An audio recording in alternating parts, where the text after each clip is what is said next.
The moment Olivia Hartman opens her mouth, the entire courtroom changes. She doesn't tremble like most defendants. She doesn't even look scared. Standing in front of Judge Frank Caprio in her immaculate blazer and flawless makeup, she leans toward the microphone and says the sentence that makes every stomach drop. "Your Honor, do you understand who my husband is?" In that instant, it's no longer just about a drunk driver and a shattered elderly couple. It's about a woman who has spent years hiding behind a police captain's badge, and the day that shield finally cracks in public, under the lights of a camera and the eyes of a city hungry for justice. Before we go deeper into this unbelievable showdown, tell us in the comments where you're watching from and what time it is for you right now, and don't forget to subscribe so you never miss when privilege collides with Judge Caprio's courtroom.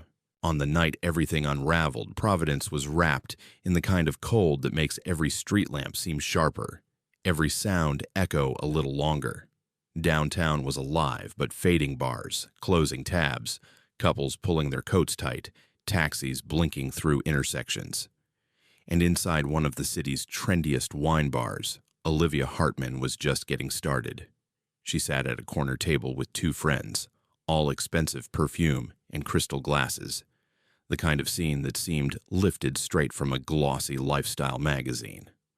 Olivia laughed too loudly, waved the waiter back too often, and ignored every subtle hesitation in his eyes as she ordered just one more glass 3 times. Her friends, already slowing down for the evening, exchanged worried looks. They told her maybe it was enough, maybe she should call an Uber, maybe, just maybe, tonight wasn't the night to test limits.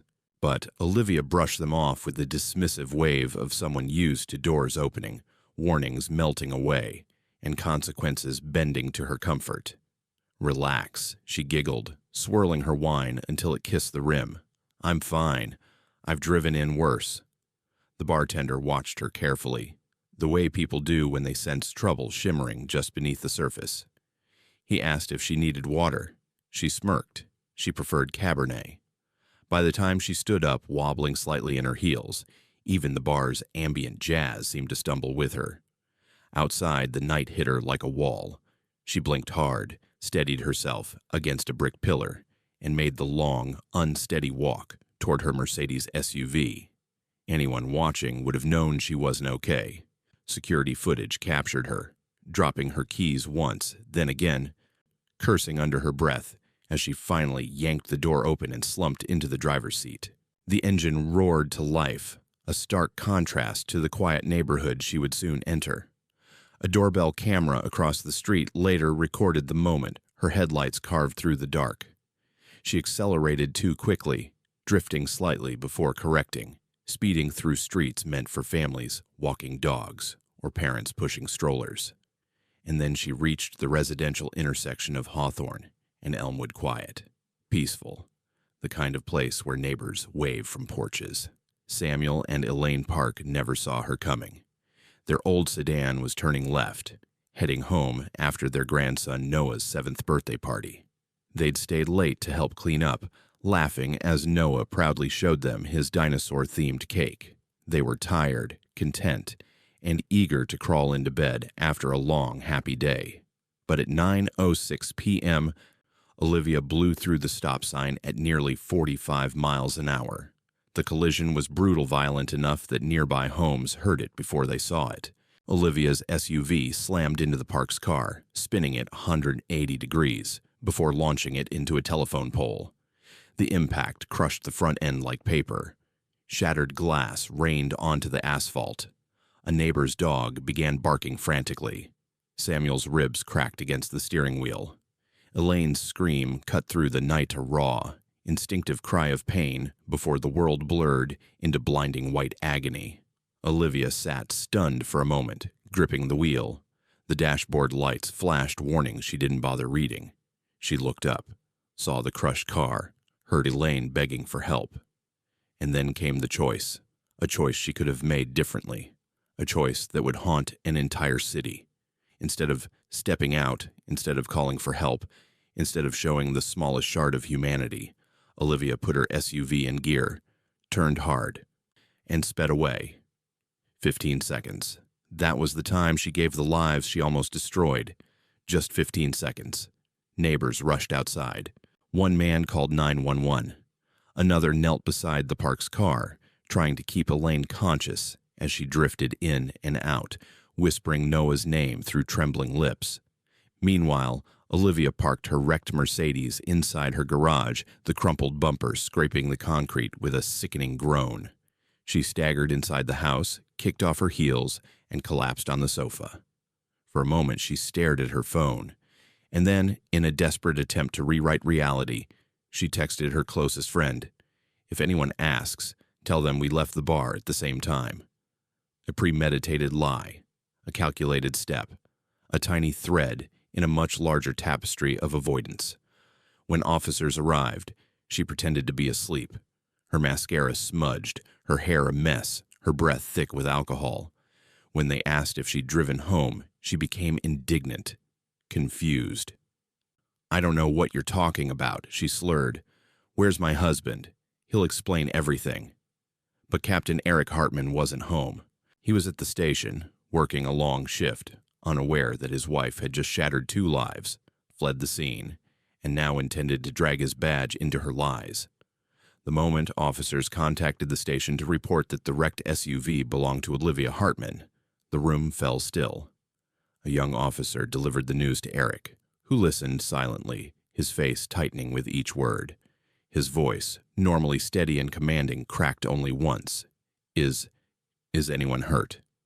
He rushed to the hospital where Samuel and Elaine were being treated. He saw Samuel's bruised ribs, Elaine's fractured hip. He saw Noah huddled in the hallway clutching a stuffed dinosaur while his mother cried silently beside him. Eric apologized, not as a captain, not as a police officer, but as a man who understood the weight of responsibility. And at home, he confronted Olivia. She sobbed, clinging to him, insisting she panicked, insisting he fix it, insisting he make this go away like he always does. But this time Eric didn't fold. He didn't soothe. He didn't offer the protection she'd grown addicted to. "I can't keep covering for you," he said, voice shaking. "My badge is not your shield. It never was." Her tears turned to rage.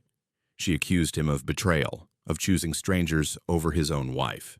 She demanded he step in. He refused. He recused himself from the case entirely the next morning. He informed his superiors he wanted no involvement, no influence, no proximity to whatever consequences Olivia faced. And yet, as the court date approached, she still believed she could spin this, that she could hire a high-powered attorney, dress the part of a misunderstood socialite, and convince Judge Frank Caprio that this was simply a momentary lapse in judgment, a regrettable mishap that money and influence could smooth over. But the truth had already begun unraveling her carefully built world, thread by thread. And in Caprio's courtroom, surrounded by people she believed beneath her, Olivia would soon discover that some choices can't be undone, some shields can't be repaired, and some judges cannot be threatened into silence. At Memorial Providence Hospital, the lights never dim. They only hum steady, fluorescent, indifferent, casting a pale glow over hallways that hold more pain than most people will experience in a lifetime. It was here, under that cold glow, that Samuel and Elaine Park fought their way back from the edge. Doctors worked through the night after the crash. Samuel's ribs were fractured, 3 of them, and one had come dangerously close to puncturing his lung. His collarbone was shattered, and every breath felt like someone driving a nail deeper into his chest. Elaine's injuries were worse. As she was pulled from the wreckage, she drifted in and out of consciousness, the world turning into flashes, sirens, metal. Samuel's voice trembling, her own heartbeat pounding like it wanted to escape her chest. Her hip was broken clean through, the kind of injury that steals mobility from the elderly and never fully gives it back. Her wrist fractured, her concussion severe. The doctors warned that recovery would be long, slow, and uncertain. Their daughter stood by their bedside, eyes red and swollen, trying to look calm for Noah, who clung to her hand. The The little boy kept asking the same question over and over. "Grandma, are you going to be okay? Grandpa, can you still lift me?" Questions without comforting answers. Samuel tried to smile, to reassure him, but even lifting his arm sent jabs of pain through his ribs. "I'll try, buddy," he whispered, voice thin. "I'll try." The crash had not only crushed bone, it had crushed the small, ordinary joys of their life. The weekly walks, the shared meals, the evenings on the porch watching neighbors stroll by. And for Noah, the boy whose biggest worry used to be losing his favorite toy dinosaur, the world suddenly became a place where cars could explode into his grandparents' lives without warning. The Park family didn't know Olivia Hartman. They'd never seen her face, never crossed her path. Yet now she was carved into their lives like a scar. A stranger who had rewritten their future with one selfish decision. While their doctors updated charts and nurses adjusted monitors, detectives were busy knocking on Eric Hartman's office door. The young officer who delivered the accident report looked uncomfortable, eyes shifting down, voice soft, as he informed Captain Hartman that the vehicle involved belonged to his wife. Eric didn't shout. He didn't slam a fist on the desk. He simply stood very still, as though an invisible weight had latched itself onto him. And then he asked the question no one wanted to answer. Were there injuries? His legs nearly buckled when he heard the truth. He didn't go home. He didn't call Olivia. He drove straight to the hospital, heart pounding, hands shaking despite years of training that taught him to stay calm under pressure. He walked down the hall, past nurses who recognized him, past beds where other families whispered prayers over loved ones.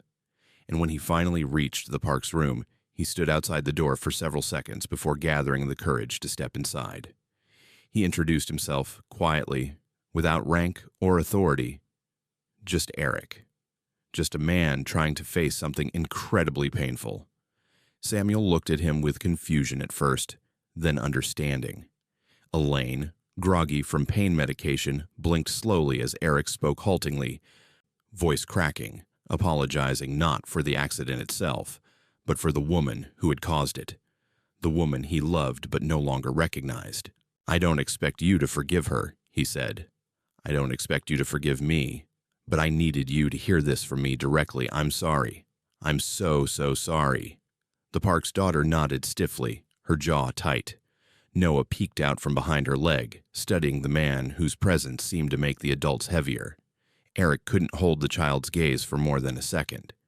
When he left the hospital, he whispered to himself, "This ends now." The confrontation at home was like striking flint against steel sparks everywhere, heat rising. Olivia was pacing in the living room when he walked in, her face still streaked with dried mascara, her voice brittle with desperation. "Eric, thank God. They arrested me. Can you believe it? You need to tell them it was a misunderstanding. You need to call the chief. You can fix this." "I'm not fixing anything," he said. She froze. "What did you say?" For the first time since they met, he didn't soften his tone. "You left 2 people bleeding on the street," he said. "You could have killed them." "I panicked," she shouted. "People panic. And now you're going to turn your back on me, on your wife." "You didn't panic when you hid the car," he replied. "Or when you changed clothes. Or when you pretended to be asleep. And you sure didn't panic when you texted your friend to lie for you. That wasn't fear, Olivia. That was calculation." Her nostrils flared. "I'm your family. You swore to protect me." "My badge protects the community," he said firmly. "Not you from your own choices." "You're seriously doing this?" she whispered, disbelief turning to outrage. "You're choosing strangers over me." "Those strangers are grandparents," he shot back. "They were coming home from a 7-year-old's birthday party. Does any of that matter to you?" Her silence was the answer. It was always the answer. The next morning, Eric walked into his captain's office and recused himself from anything involving the case. He insisted the investigation proceed as if Olivia were any other citizen. He didn't ask for special treatment. He didn't ask for confidentiality. He only asked for justice. But Olivia didn't know that. In her mind, She was still the woman who got seated at fully booked restaurants with a name drop. The woman who never saw a speeding ticket last longer than a phone call. The woman who believed her husband's badge had more power than a judge's gavel. She hired an expensive attorney, the type who strutted into courtrooms, knowing that his reputation often intimidated prosecutors. She bought a new blazer, curled her hair, practiced a trembling voice in the mirror. But beneath every carefully rehearsed expression was a truth she refused to face. This time was different. This time, the person she expected to rescue her had stepped aside. Meanwhile, the Park family continued to struggle through recovery. Every day was a reminder of the violence Olivia had unleashed on them. When Elaine tried to stand, pain radiated down her leg like fire. When Samuel reached for a cup of water, his entire torso screamed in protest. Noah refused to ride in the car for weeks. Even their home felt different, quieter, heavier, as though the crash had followed them there. Elaine told her daughter one night, "I keep hearing the sound, that metal. Samuel keeps dreaming he's back in Vietnam. Trauma has a way of multiplying, spreading from the moment of impact into every corner of someone's life." The investigators finished their report. Witness statements were gathered. Security footage was reviewed. Evidence piled up. And then the day came, the first court appearance. People streamed into Judge Frank Caprio's courtroom, like they always did, some hopeful, some ashamed, some resigned. But the air held a strange tension that morning. Some officers whispered when they saw Olivia walk in. Others glanced at a man in the back row sitting in quiet stillness. Captain Eric Hartman, not in uniform, not as a husband, not as a shield, just a man waiting to see whether truth would finally be louder than privilege. What Olivia didn't know, what no one knew yet, was that the moment she chose to weaponize her husband's name, she would trigger one of the most unforgettable confrontations in the history of Caprio's courtroom. And the silence before that explosion was the longest silence of Eric Hartman's life. The atmosphere inside Judge Frank Caprio's courtroom that Monday morning felt different, charged, electric, as if the walls themselves understood that something rare was about to unfold. Sunlight seeped through tall windows, laying pale strips across the polished wooden benches, the steady shuffle of shoes, the murmurs of people awaiting their cases, the clack of keyboards from court clerks. It all blended into a familiar symphony of routine justice. But the moment Olivia Hartman entered the room, the rhythm shifted.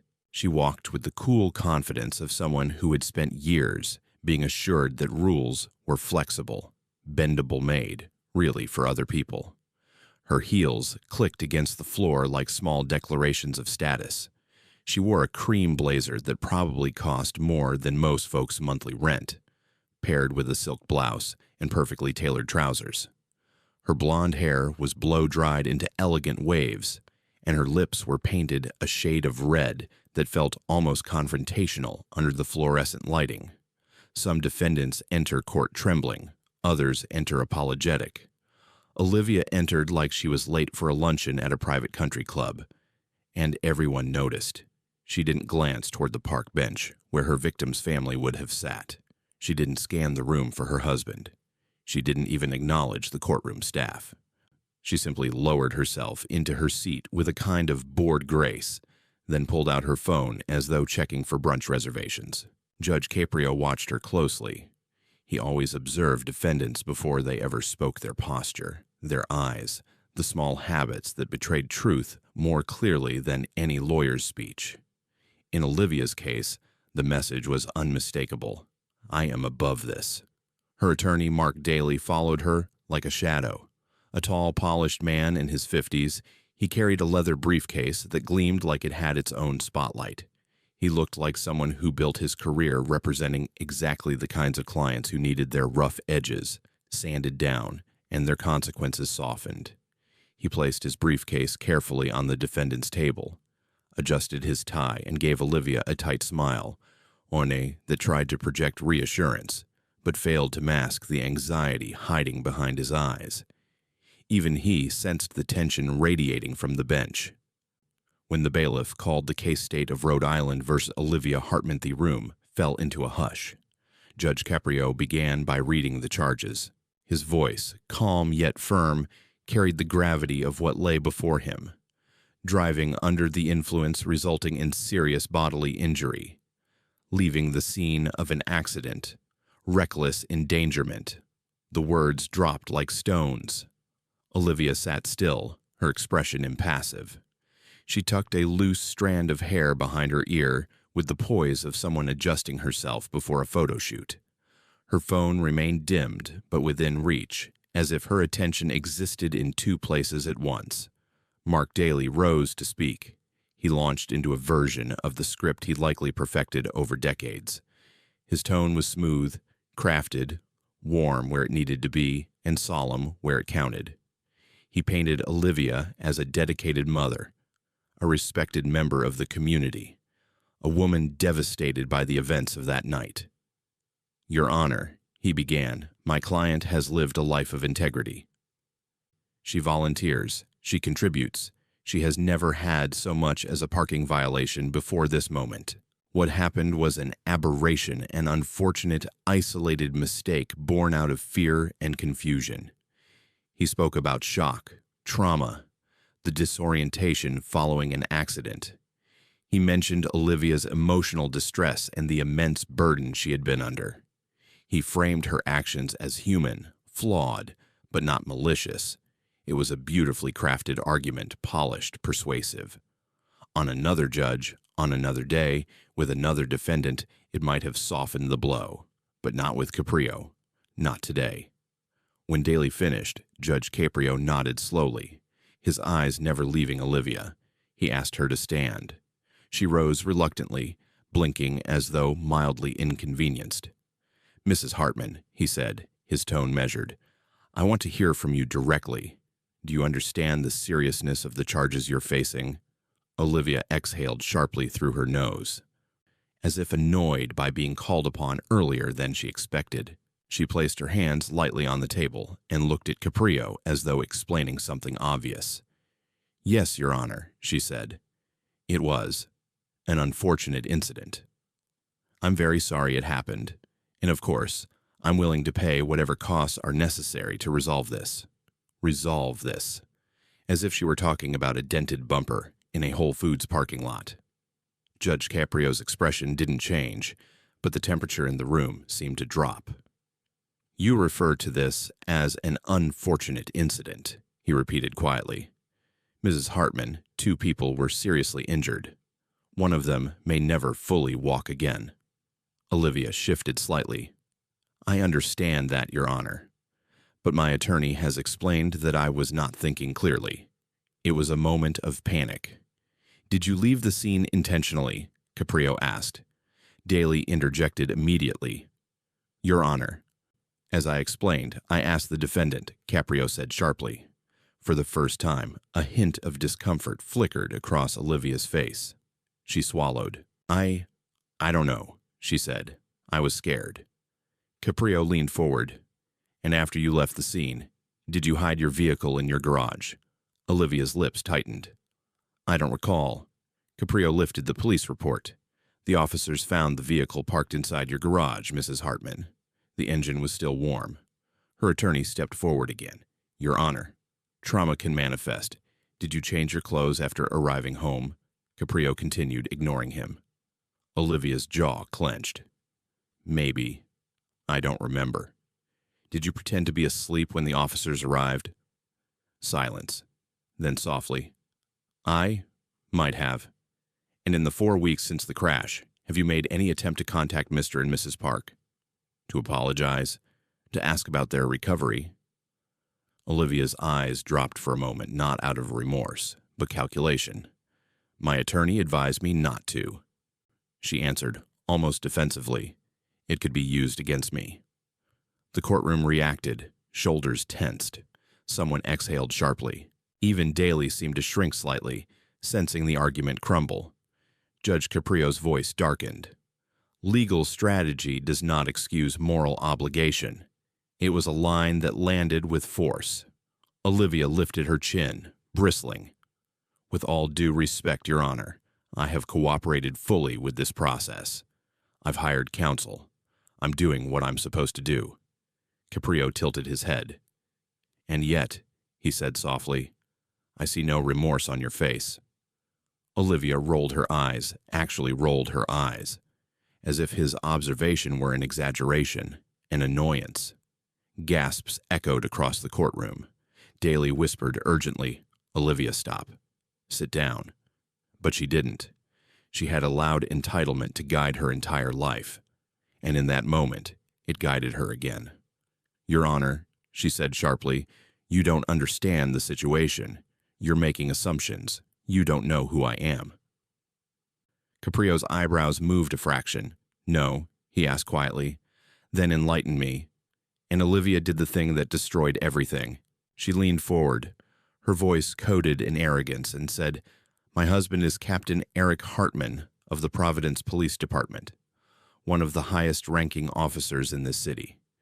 If you start imposing extreme penalties, if you treat me like a common criminal, you're going to create problems. For you, for this court, for everyone.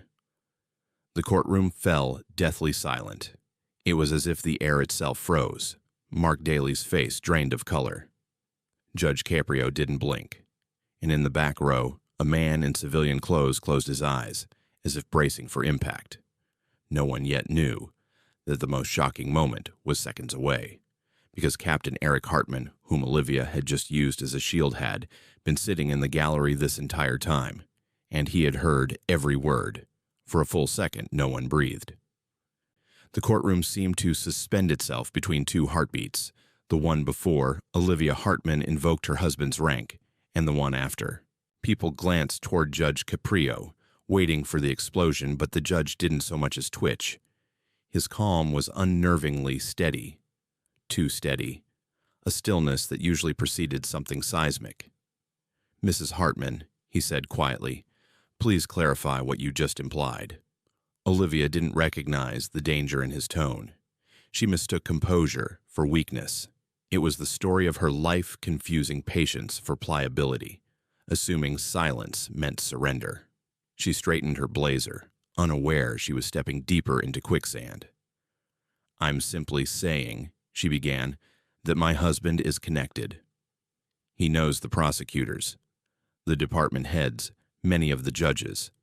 If we can approach this with reasonable perspective, without unnecessary harshness, it would be better for everyone involved. There it was, the open-door invitation to corruption. A woman dangling influence like a key, trying to unlock her way out of accountability. Her attorney, Mark Daly, nearly folded in half, trying to get her attention. Olivia, he hissed, stop talking. Sit down. Sit down. But she yanked her arm away, with an expression that said she didn't take orders from him, from anyone. Judge Caprio absorbed every word. He slowly set his pen down, the gesture so controlled it made the hairs on people's arms raise. He had faced entitlement for decades, but rarely with such brazen, fearless arrogance. Mrs. Hartman, he said again, I will ask one more time. Are you suggesting that your husband's position should affect this court's ruling? Olivia's chin lifted. I'm saying, she replied, that my husband is Captain Hartman, of the most respected officers in Providence, and I'm telling you that treating me like a criminal is going to create complications. Surely you don't want that. The last sentence left her lips like a threat wrapped in velvet. A soft murmur moved through the room, half disbelief, half horror. In the public gallery, someone whispered, "Oh my God." Another muttered, "She didn't just say that." Judge Caprio's gaze flicked toward the back row. His voice, though calm, now carried a different weight steel under velvet. "Is Captain Hartman present in the courtroom today?" Olivia smirked, almost smug. "Of course not, Your Honor. He's working. He has more important things to do." The bailiff scanned the gallery. His eyes paused on a man sitting motionless near the last row, a man in civilian clothing, a man whose rigid posture suggested a struggle between fury and heartbreak. He slowly raised his hand. "Your Honor," the man said. Every head turned. Olivia's expression faltered. My name is Captain Eric Hartman, the man continued, rising to his feet. Providence Police Department, and I am Olivia Hartman's husband. Olivia's smirk disintegrated. Her face drained of color so quickly it was as if the life had been pulled out of her. No, she whispered, shaking her head. No, Eric.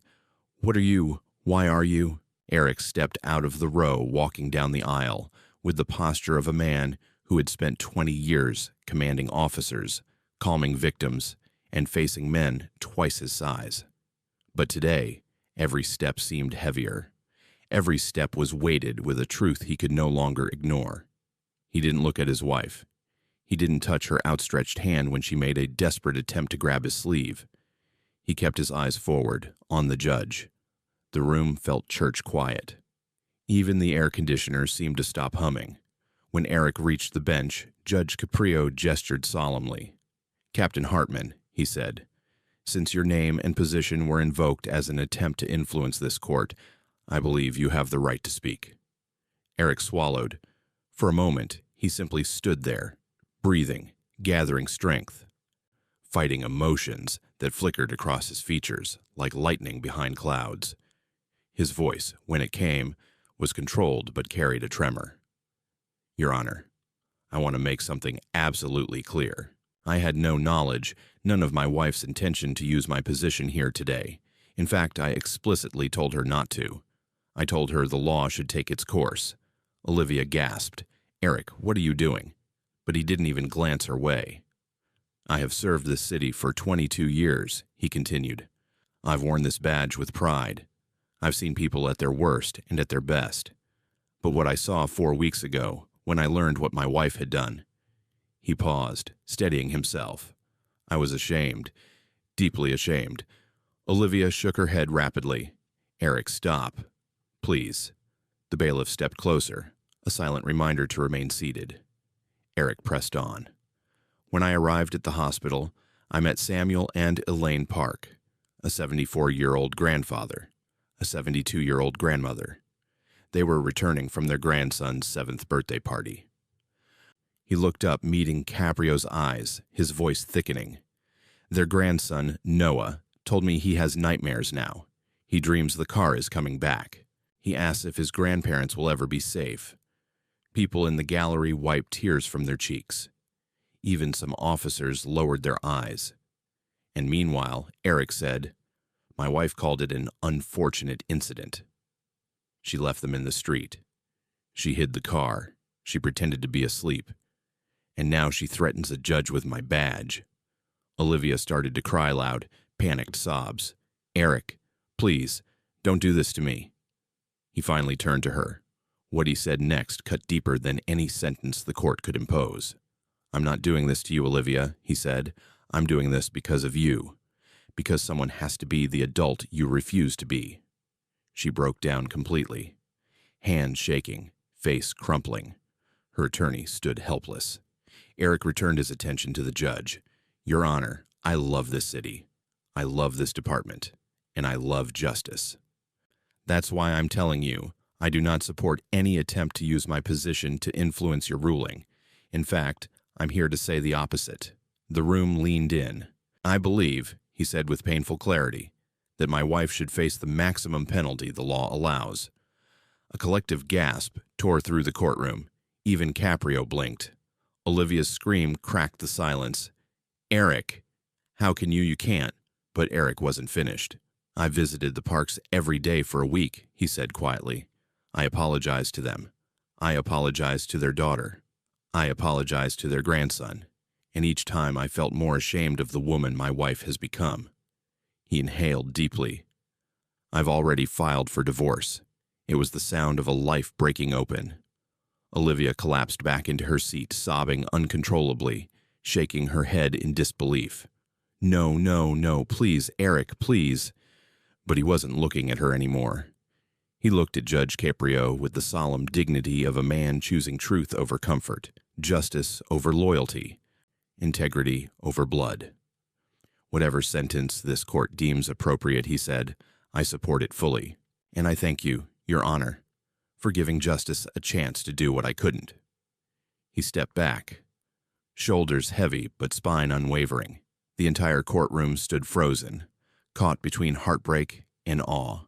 More than one person whispered the same words under their breath. That is what integrity looks like. And Olivia Hartman, shaking and alone, finally understood something she had never in her life been forced to understand. There was no shield left.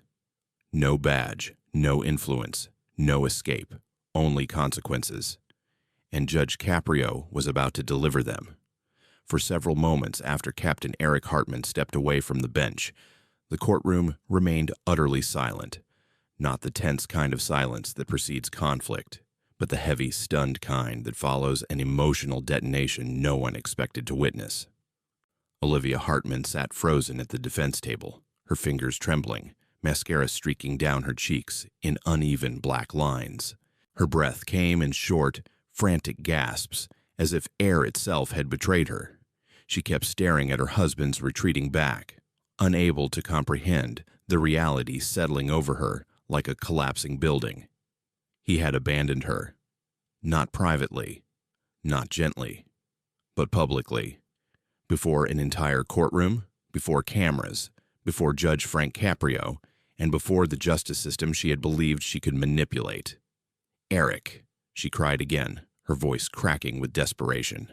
"Please, please don't walk away, please." But he didn't turn around. He returned to the last row, sat down, clasped his hands together, and stared ahead rigid, grief carved into the lines around his eyes. If there was any love left in him, he had buried it beneath duty, beneath honor, beneath a lifetime's worth of principles that could no longer be compromised. And that, more than the threat of sentencing, terrified Olivia. Judge Caprio allowed the silence to linger. He understood its purpose. In his courtroom, silence wasn't empty, it was instructional. It forced defendants to sit with themselves, with their consequences, with truth stripped of all excuses. When he finally spoke, his voice was calm but sharpened like a blade. "Mrs. Hartman," he said, "please stand." Olivia rose shakily, one hand gripping the table for support. Her attorney, Mark Daly, touched her elbow, as if hoping to anchor her before she collapsed, but her legs held barely. "Your Honor," Daly began, his voice strained. "If I may," Caprio lifted a hand without looking at him. "You may speak after I finish questioning the defendant." Daly closed his mouth. Caprio's attention locked on Olivia. His gaze was not angry, but piercing-like. He could see straight through the designer fabric and the curated image and the collapsing facade beneath it. "Mrs. Hartman," he said, "you invoked your husband's position in this courtroom. You implied that his rank should influence the outcome of these proceedings.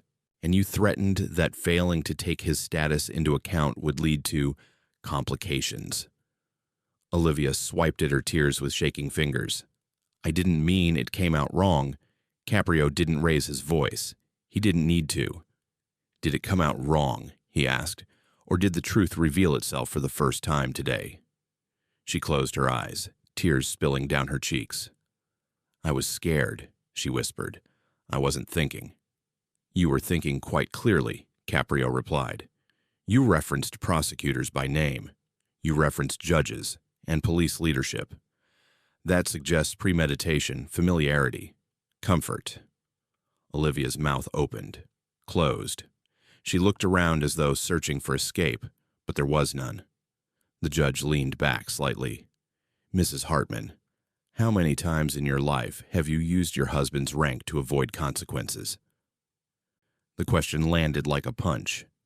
Olivia's breath hitched. She froze. Daly attempted to intervene.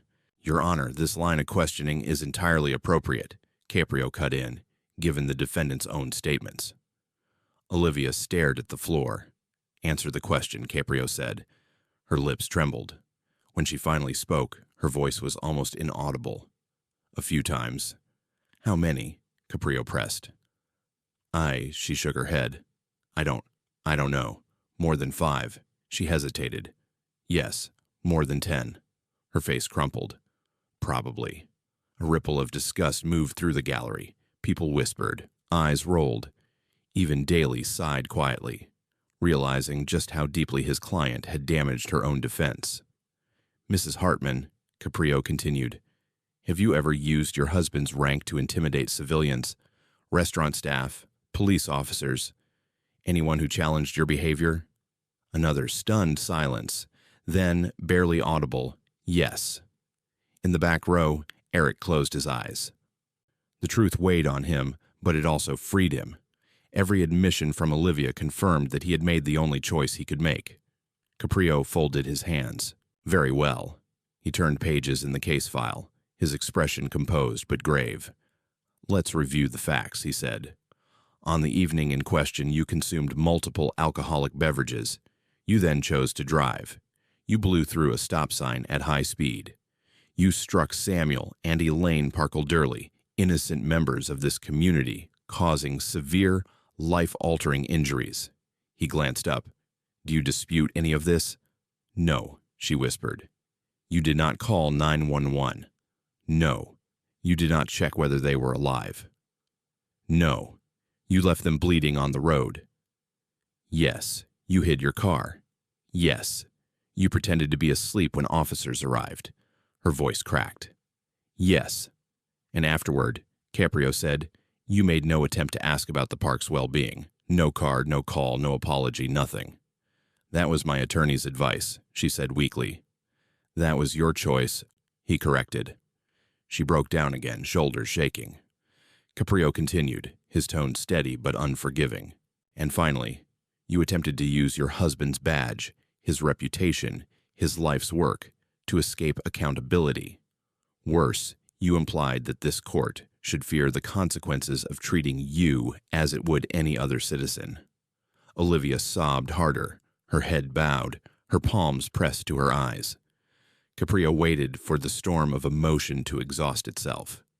He always let defendants cry if they needed to, but he never mistook tears for remorse, especially not when those tears came only after the illusion of power dissolved.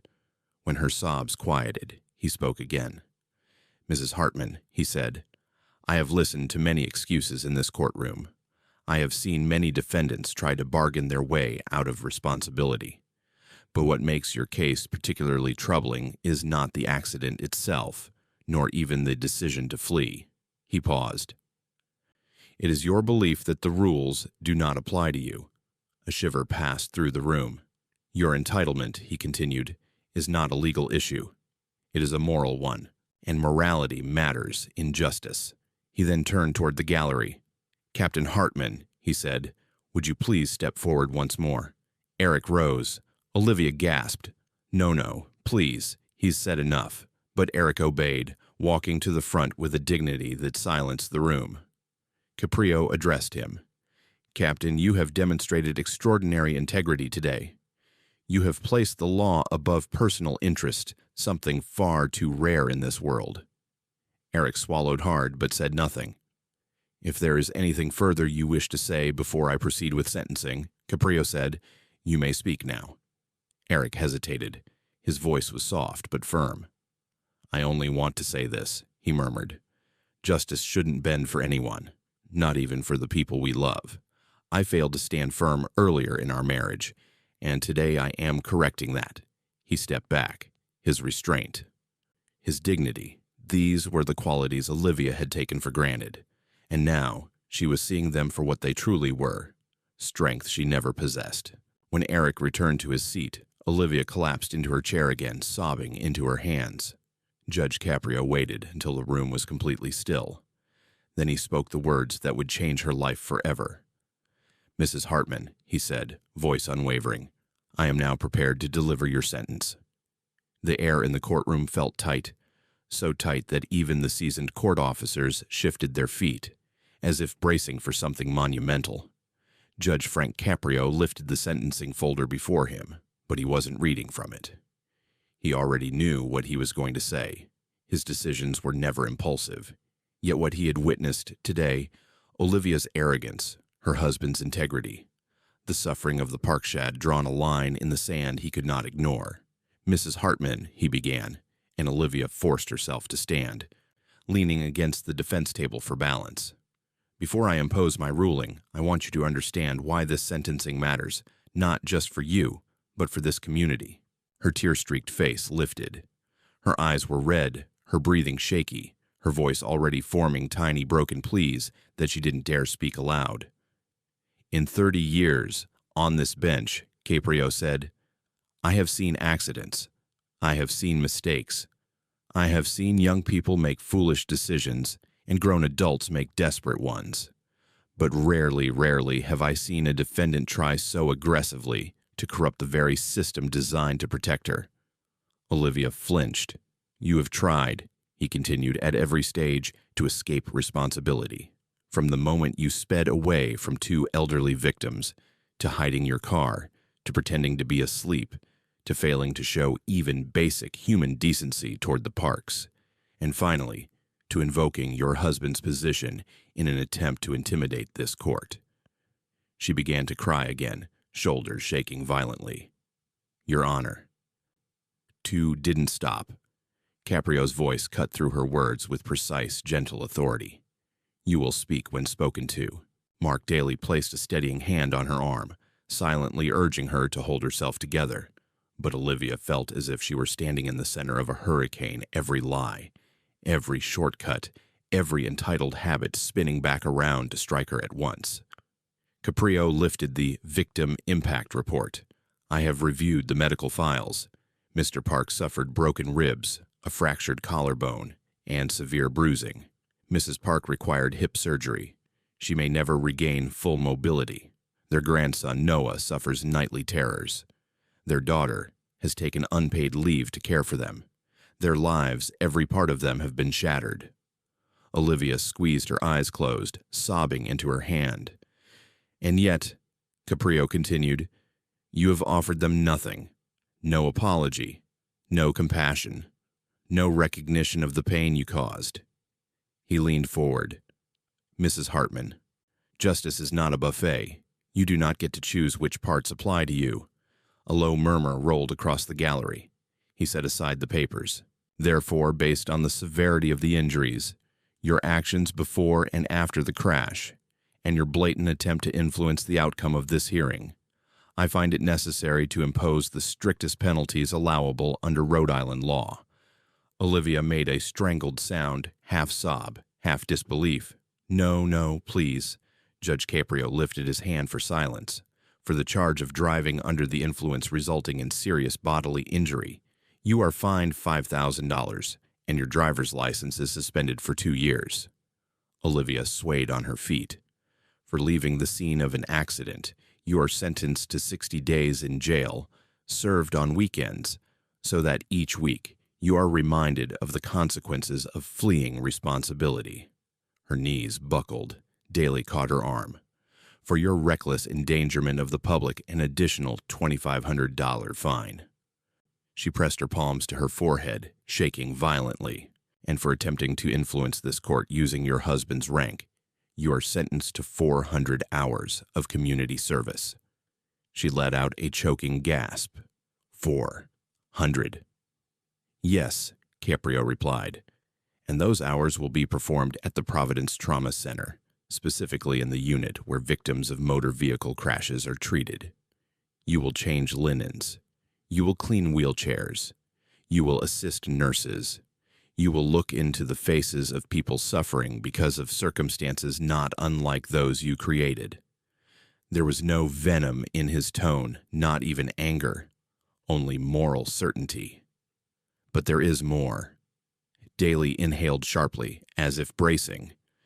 "You will attend mandatory alcohol counseling for 1 full year and submit to random testing." Olivia's sobs echoed through the courtroom. "You will also write personal letters of apology to Samuel and Elaine Park and to their grandson Noah. These letters must be handwritten, honest, and delivered under court supervision. If the Parks choose to meet with you for a restorative justice session, you will attend." She shook her head violently. "Can't, Your Honor, please. Anything but." "You have done far worse," Caprio said evenly. He paused, letting the weight of his words settle like dust on the floor. Lastly, he added, All of your sentences will be made part of the public record to ensure complete transparency." Olivia collapsed into her chair, clutching her face, gasping for air. Her attorney stood helplessly. His usual composure had evaporated. Even he knew the sentence was immovable. "Your Honor," Daly said weakly. "May I?" "No," Caprio replied. "Your client has benefited from privilege for far too long. Today she's treated like every other citizen. That is not excessive. That is justice." He turned to the bailiff. "Take the defendant into custody for processing." The bailiff approached the table. Olivia sobbed, shaking her head, reaching toward her husband, even after everything. Eric, please, please help me. Please, I'm begging." But Captain Hartman didn't move. He sat motionless, staring ahead, jaw tight. Years of disappointment weighed in the lines around his eyes. When Olivia tried to meet his gaze, he looked away, not angrily, not with hatred, but with the sad resignation of someone who had finally stopped trying to rescue a person who refused to rescue herself. "Eric." Her voice cracked like glass breaking. "You can't just let them do this. You're my husband." He closed his eyes, breathing slowly. "I don't know who you are anymore," he said quietly. That sentence, cold, final, devastating, struck Olivia harder than any jail term, any fine, any punishment. She whimpered as the bailiff gently, almost sympathetically, took her by the arm. As she was led toward the side door, the courtroom remained deathly quiet. Even the skeptics, even those hardened by years of watching criminal cases, felt something deep in their chest. Not sympathy, no, but the weight of witnessing a life imploding in real time, the collapse of lies, privilege, and entitlement all at once. As Olivia disappeared behind the heavy metal door, the sound echoed through the chamber. A life ending, a new chapter beginning, a reckoning long overdue. Judge Caprio adjusted his glasses, glanced at the next file, and prepared to move on because justice does not pause. Not even for the dramatic unraveling of the privileged, but for everyone who sat in that room, for those who watched from the gallery, and especially for Captain Eric Hartman. The world would not return to normal so easily, because justice had been served. But the consequences were only beginning. 3 months later, the fluorescent lights of the Providence Trauma Center flickered as the automatic doors slid open, and a woman in plain scrubs stepped inside. Her hair, once perfectly styled into voluminous curls, was now tied back in a simple bun. Her clothes were no longer silk and designer fabric, just standard-issue hospital wear. No jewelry, no heels, no curated elegance. It was Olivia Hartman. Her posture was smaller than before, her shoulders slightly rounded, her steps careful and muted. She had long since realized that no one here cared who her husband had been. No one cared how much money her clothes used to cost. No one cared that she once strutted into court with the swagger of a woman who believed rules were bendable.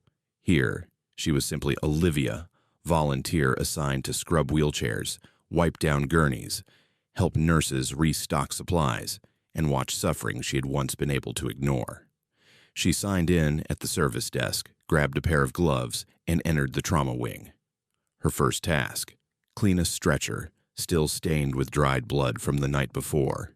Each time she worked, she felt the same knot twist in her stomach, a mixture of shame, humility, and something heavier. Something like responsibility. At first, many nurses didn't want her anywhere near them. They knew who she was. They had treated Samuel and Elaine Park. They had heard the story replayed on the news for days. They had watched her in court, heard her arrogance, seen her threaten Judge Caprio. But slowly, very slowly, her presence became less of a burden. Not because they forgave her, but because she changed, quietly, consistently, without theatrics. She never complained about her assignments, never asked for easier tasks, never tried to leverage her old life for special treatment. Some nights she stayed longer than required, helping a nurse transport equipment or holding a patient's hand when family couldn't arrive fast enough. But guilt never left her. It sat on her chest like a stone. One afternoon, as she pushed a cart of cleaned wheelchairs out of the supply room, she heard a familiar voice echo from down the hall.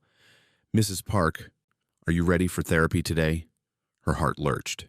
She froze. Elaine Park was here. It had been months since the sentencing. Months since Olivia had mailed her apology letters under court supervision. Letters she had rewritten again and again, trying to find words that could carry the weight of her regret. Words she knew would never be enough. She turned the corner slowly. Elaine was seated beside a physical therapist wearing a soft blue cardigan and holding a cane. Her face was tired but gentle, lined with strength earned through suffering. She was learning to walk properly again, each step slow and deliberate. Her recovery a long climb up a steep hill. Next to her stood a small boy, Noah, holding a juice box. His dark eyes were bright but cautious, the way children look after learning too early that the world can hurt people they love. Olivia felt her lungs constrict. Elaine's gaze drifted upward. Their eyes met. Time stopped.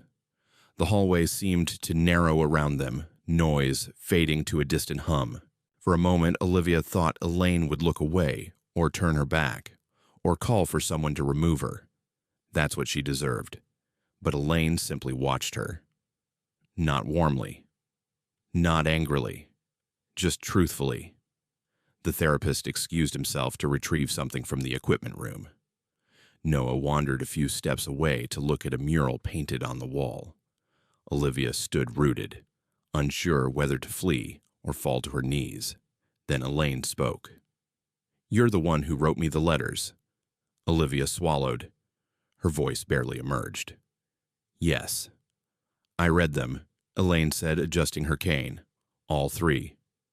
Olivia nodded, tears stinging her eyes. "I meant every word." Elaine studied her for a moment, long enough for Olivia to feel her shame rise like heat. "I don't know if I can forgive you," Elaine said quietly. "Not yet. Maybe not ever." Olivia closed her eyes, nodding again, accepting the words like a sentence she fully deserved. "But," Elaine continued, "I can see that you're trying." Olivia's eyes opened. Her breath caught. "I'm trying every day. I don't expect anything from you. I don't deserve anything. I want to make things better, even if I never can." Elaine's expression softened, not into forgiveness, but into something gentler, something like understanding. "Do you think about that night?" she asked. "Every day," Olivia whispered. "Every hour. I replay it constantly. I wish I could take it all back. I would give anything to trade places with you in that car. Anything." Elaine's lips trembled. She looked down at her cane, then back at Olivia. "I don't want you to suffer forever," she said. "But I do want you to remember, not to punish you, but to make sure no one else ever suffers because of you again." Olivia nodded, tears streaming freely now. "I promise. I'll spend my life trying to be someone worthy of that." At that moment, Noah tugged his grandmother's sleeve. "Grandma," he whispered, "is that the lady?" Elaine placed a gentle hand on his shoulder. "Yes, sweetheart, that's her." Noah looked at Olivia for a long time, his young eyes full of complicated emotions, fear, curiosity, confusion. Olivia knelt instinctively to his level, though she dared not move closer. "Hi, Noah," she said softly. He didn't respond. He simply looked at her. Then he asked the question that pierced her more deeply than any courtroom sentence. "Why did you hit my grandma?" Olivia's heart broke cleanly in two. "I made a very bad choice," she whispered. "A choice that hurt people I should have protected. I'm so sorry, Noah. I'm so sorry." The boy studied her face. Then he quietly stepped behind his grandmother's leg again. Not forgiveness, not hatred, just a child trying to understand a world too big for him. Elaine reached out, gently touching Olivia's arm just once, light as a feather, and then she slowly walked toward the therapy room. Leaning on her cane, on her grandson's steadying hand, and on the strength she had earned through pain, Olivia watched them go, tears falling unchecked, her breath shuddering. She felt small, but not in the way she once had. She felt humbled, real, human. That night she stayed long after her shift, wiping down the entire wing by herself. When she finally stepped outside into the cool evening air, she looked up at the sky and whispered a promise to herself. She would not waste her second chance. Meanwhile, across the city, Eric Hartman was adjusting to a new chapter of his own. The divorce had finalized quietly. He had moved into a modest apartment closer to the station. He was seeing a fellow officer named Maria Alvarez. She was grounded, principled, and carried herself with a quiet strength that mirrored his own. But Eric rarely spoke about Olivia, not out of bitterness, but out of respect for a past he had finally released. When fellow officers asked about her case, he simply said, "Justice was done," and changed the subject. The Parks continued their recovery as well. Samuel's ribs healed slowly. Elaine learned to walk without a walker. Noah returned to school and began sleeping through most nights again, though he still insisted on checking the locks twice before bed. Time didn't erase their pain, but it softened the edges. Olivia's life had changed entirely. She had sold her designer wardrobe. She now lived in a small one-bedroom apartment near the hospital. She worked part-time in hospital administration during weekday afternoons filing paperwork, answering phones, scheduling appointments. In the evenings and weekends, she completed her court-ordered service. She had become someone else, someone quieter, someone who listened instead of assumed, someone who apologized instead of demanded. 1 year after her sentencing, a local news crew interviewed Judge Caprio for a special report on restorative justice. When asked about the Hartman case, he spoke carefully. "Sometimes," he said, "an individual has to lose everything they thought defined them: status, privilege, comfort, before they can discover who they truly are." He paused, folding his hands. "Accountability is not about revenge," he continued. "It is about illumination. It shows us who we've been, who we are, and who we might still become." The reporter asked whether he believed Olivia had changed. Caprio's eyes softened. "I believe she is learning," he said. "And sometimes that is the beginning of redemption." When the segment aired, Olivia watched it alone in her apartment. Tears rolled down her face, not from shame, but from something new, something like hope. Justice had broken her. But maybe, just maybe, it had also begun to rebuild her. In the end, the story of Olivia Hartman is not only about punishment, it is about awakening. Many people move through life convinced that consequences are for others, that privilege is a shield, that the rules are bendable if you know the right names. But when that shield cracks, the truth shines harshly. Accountability is not optional. It arrives whether we're ready or not. Olivia learned, painfully, that remorse means nothing unless followed by action, humility, and the willingness to face the people you've hurt. And the Parks showed us that healing is not linear, but it becomes possible when justice is served. Now it's your turn. Would you have forgiven Olivia if you were in the Parks' position? Share your thoughts in the comments, and don't forget to subscribe for more powerful courtroom stories where humanity, justice, and emotion collide.